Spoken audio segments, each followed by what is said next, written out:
हमारे देश में फरलो या पेरोल पर रिहाई के लिए नियम और कानून राज्य सरकार बनाती है, मगर कहते हैं कि कुछ वक्त पहले ही वक्त बेवक्त राम रहीम को रिहाई देने के लिए हरियाणा सरकार ने फरलो और पेरोल के नियम में तब्दीली की थी। हालांकि हरियाणा सरकार हमेशा इस बात से इनकार करती रही है। आइए आपको बताता हूं कि हमारे देश के अलग अलग राज्यों में फरलो या पेरोल को लेकर क्या नियम और कानून है।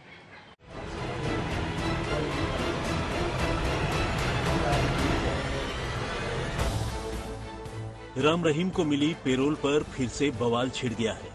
लोग राम रहीम को पेरोल देने के हरियाणा सरकार के फैसले पर सवाल उठाने लगे हैं। लोगों का कहना है कि एक तरफ जेल में बेशुमार कैदी अपनी सजा पूरी होने के बावजूद बाहर नहीं निकल पा रहे हैं, दूसरी तरफ सरकार बार बार राम रहीम को पेरोल देती जा रही है। सवाल यही है कि अगर सरकार को इससे कोई फायदा नहीं है तो राम रहीम पर इतनी मेहरबानी क्यों? हालांकि हरियाणा सरकार ने इसे एक रूटीन अफेयर करार दिया है। सरकार का कहना है कि पेरोल हर मुजरिम का हक है और राम रहीम भी दूसरे मुजरिमों से अलग नहीं है। अब बात पेरोल और फरलो से जुड़े नियम कानूनों की। पेरोल सजा पूरी होने से पहले गुनहगार को जेल से मिली कुछ दिनों की रिहाई है, जिसके लिए अच्छा व्यवहार भी एक शर्त है। इसके लिए कैदी को जेल से बाहर निकलने की अपनी जरूरी वजह बतानी पड़ती है और सरकार आखिरी फैसला करती है। जबकि फरलो जेल में लंबे समय से सजा काट रहे कैदियों को दी जाने वाली एक छुट्टी है, जिसका वजह से कोई सीधा लेना देना नहीं है। इसे एक कैदी का अधिकार माना जाता है।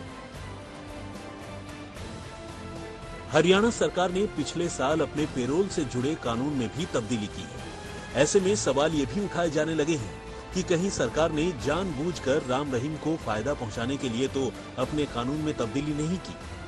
पेरोल को लेकर 11 अप्रैल 2022 में हरियाणा सरकार ने एक नया कानून बनाया, जिसका नोटिफिकेशन 19 अप्रैल को जारी हुआ। इसके बाद से राम रहीम को जल्दी जल्दी पेरोल मिलने लगी। असल में हरियाणा सरकार राम रहीम को हार्डकोर क्रिमिनल नहीं मानती।